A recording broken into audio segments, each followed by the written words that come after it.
Hi మా bros, welcome back to our channel. ఎలా ఉన్నారు? అందరూ బాగున్నారా? తమిళనాడు చూసారు కదా, 11 రూపాయలకి iPhone 13. సో ఇది నిజమో కాదో నాకైతే తెలియదు. నేనైతే దీన్ని ఫ్లిప్కార్ట్లో చూశాను. సో ఫ్లిప్కార్ట్లోనే ఇది 11 రూపీస్కి అని చెప్పేసి iPhone 13 ఇచ్చాడు. కాకపోతే అవైలబిలిటీ లేదు. ఇది ఇక్కడ ఏంటంటే నోటిఫై ఇచ్చాడు అనమాట. సో ఇక్కడ అంటే మనకి ఒకవేళ ఆఫర్ ఉంటే కనుక అది మనకి నోటిఫికేషన్ అయితే వస్తుంది తీసుకోమని. సో ఇది ఎంతసేపు ఉంటుంది ఒకవేళ వచ్చినా కానీ అనేది మనకు తెలియదు. సో ఇది మేబీ ఇది ఒక బిజినెస్ స్ట్రాటజీ అని అనుకోవచ్చు. ఎందుకంటే ఐఫోన్ సిరీస్లో బాగా పాపులర్ అయిన సిరీస్ iPhone 13. సో ఇదే బ్రాండ్ని తీసుకొని 11 రూపీస్ కానీ అయితే ఫ్లిప్కార్ట్లో యాడ్ చేశారు కదా. సో మేబీ అందరి ఇంటెన్షన్ ఫ్లిప్కార్ట్ పైన వాడడానికి, వాళ్ళ బిజినెస్ అంటే వాళ్ళ బిజినెస్ సేల్స్ అనేది ఎక్కువ అవడానికి ఇది ఒక స్ట్రాటజీ యూజ్ చేసి ఉండొచ్చు. సో ఏదేమైతే కానీ మీరైతే మీ అదృష్టాన్ని అయితే ఒకసారి చెక్ చేసుకోండి.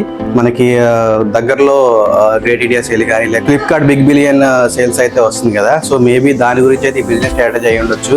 లేకపోతే ఒక్కడికన్నా ఇచ్చేసి ఇలా పెట్టామని చెప్పేసి కస్టమర్స్ అందరినీ వాళ్ళ వైపు తిప్పుకోవడానికి ఇదొక స్ట్రాటజీ కావచ్చు, చెప్పలేము.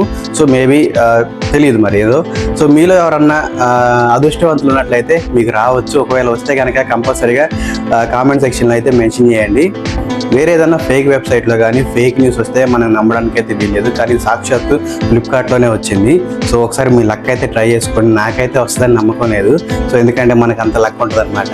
సో ఒకవేళ మీలో ఎవరికన్నా వస్తే కనుక కంపల్సరీగా కామెంట్ సెక్షన్లో మెన్షన్ చేయండి. అంతేగాని తమ్నైల్ చూసేసి అబ్దుల్ కలాం గారు కలలు ఉన్నారు కానీ కలలో అని కామెంట్ అయితే చేయకండి. సో ఒకవేళ మీకు ఏమైనా లక్ ఉంటే ట్రై చేయమని చెప్పేసి ఈ వీడియో అయితే పోస్ట్ చేస్తున్నాను అనమాట. Thank you for watching. జై హింద్.